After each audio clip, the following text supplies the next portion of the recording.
పొదరిల్లు సీరియల్లో సోమవారం నాటి ఎపిసోడ్లో మహాలక్ష్మి ఒక్కొక్కరిని ఆడుకుంటుంది. మాధవ పెళ్లి గురించి ఒక్కరైనా ఆలోచిస్తున్నారా అని నారాయణను, చక్రి, కేశవ అందరినీ తిట్టేస్తుంది మహా. దీంతో కన్నగాడికి ప్యాంటు తడుపుకునేంత పని అయింది. నారాయణ, చక్రి, కేశవ అయితే అటు నుంచి అట్టే పారిపోతారు. ఇక పెళ్లిళ్ల బ్రోకర్ను చక్రి, కేశవ సంప్రదిస్తారు. అతను మాత్రం సంబంధాలు చూడలేను అని అంటాడు. అంతటితో ఎపిసోడ్ పూర్తవుతుంది. ఇంట్లో వాళ్ళు వేధిస్తున్నారు, తిడుతున్నారు, కొడుతున్నారు అని పోలీసులకు ఫోన్ చేస్తుంది శైలు. దీంతో లేడీ ఎస్ఐ, కానిస్టేబుల్స్ శంకరం ఇంటికొస్తారు. శైలుని వివరాలు అడుగుతుంది.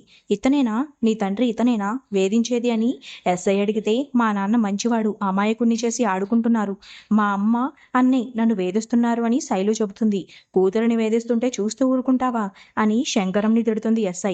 ఇక వరాలు ఎస్ఐ ముందే రెచ్చిపోతుంది. చూసారా మేడం, మీ ముందే ఎలా చేస్తోందో అని వరాలు మీద మళ్ళీ శైలు కంప్లైంట్ చేస్తుంది. నా ముందే ఇలా చేస్తావా అని వరాలకి వార్నింగ్ ఇస్తుంది ఎస్ఐ. ఇకపై శైలుకి ఏం జరిగినా మాదే బాధ్యత అని పేపర్ మీద రాయించుకుని ముగ్గురితో సంతకం తీసుకుని వెళ్తుంది ఎస్ఐ. ఇక చేసేదేం లేదు అన్నట్లుగా సురేష్ గారు, వరాలు ఆ పేపర్ మీద సంతకం పెట్టేస్తారు. శంకరం చేత కూడా సంతకం పెట్టించుకుంటుంది ఆ ఎస్ఐ. ఇక తన మీద ఏగవలినా మిమ్మల్ని జైల్లో వేసేస్తా అని వార్నింగ్ ఇచ్చి వెళుతుంది ఎస్ఐ. ఫుల్ ఆకలితో కేశవ షాప్కి వస్తుంది శైలు. అప్పటికే 18 సమోసాలు, టీలు తాగావని శైలు మీద కేశవ కౌంటర్లు వేస్తాడు. జరిగిన విషయం ఏంటో చెప్పు, నాకు టెన్షన్గా ఉంది. మీ ఇంట్లో వాళ్ళు కొట్టారా అని అడుగుతాడు కేశవ. అవును అని శైలు చెప్పడంతో ఆవేశంతో రెచ్చిపోతాడు కేశవ. ఇంతలో శైలు నవ్వేసి ఊరుకుంటుంది. కొట్టలేదు, ఊరికే చెప్పా. మా వాళ్ళ మీద నేను కంప్లైంట్ ఇచ్చా. ఎస్ఐ వచ్చి మా వాళ్ళకి వార్నింగ్ ఇచ్చింది. ఇకపై మన జోలికి రారు, మన ప్రేమకు అడ్డురారు అని శైలు చెబుతుంది. శైలుకి ఎలా ఉంది, ఇంట్లో వాళ్ళేమైనా అంటున్నారా అని చక్రి, పెద్ది, మహా అందరూ అడుగుతారు. శైలు చేసింది తెలిస్తే అంతా షాక్ అవుతారు అని జరిగిందంతా చెబుతాడు కేశవ. నీ ఫ్యూచర్ నాకు కనిపిస్తోందిరా అని నారాయణ నవ్వేస్తాడు.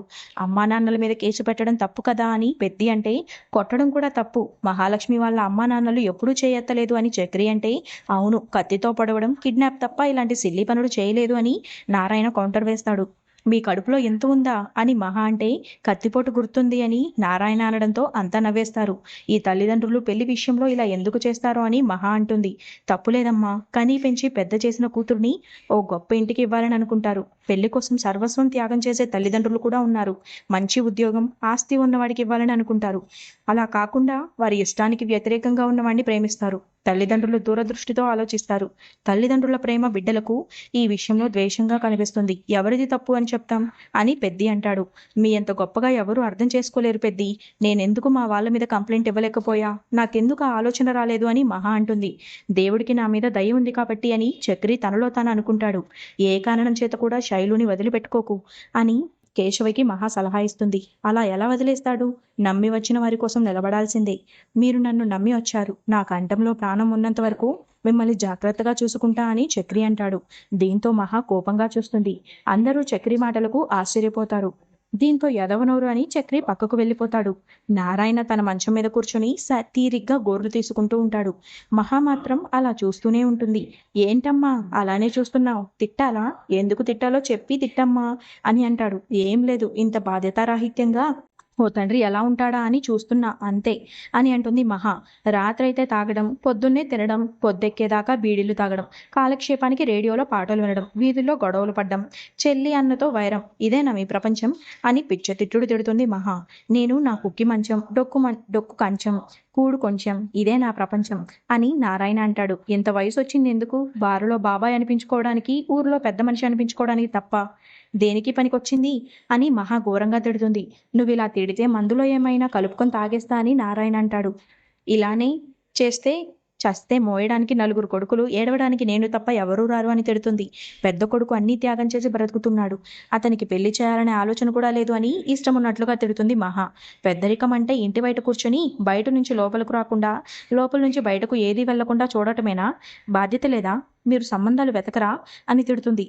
నేను వెళ్ళి పిల్లని అడిగితే గెంటేస్తారు అని నారాయణ అంటాడు.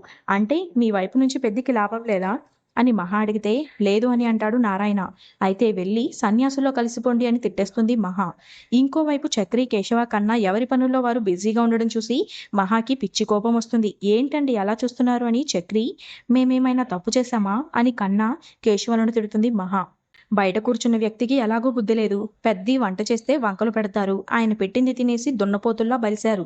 ఆయన పట్ల మీకు బాధ్యత లేదా, అన్నంటే లెక్కే లేదా అని తిట్టేస్తుంది మహా. శైలితో చెత్త మెసేజ్లు చేసుకుంటూ ఉండడం తిరగడం కాదు, బాధ్యత తెలిసి ఉండాలి అని కేశవుని తిడుతుంది మహా. మీ స్వార్థాన్ని మీరే చూసుకుంటున్నారు, అన్నని మర్చిపోయారు అని పిచ్చి తిట్టుడు తిడుతుంది మహా.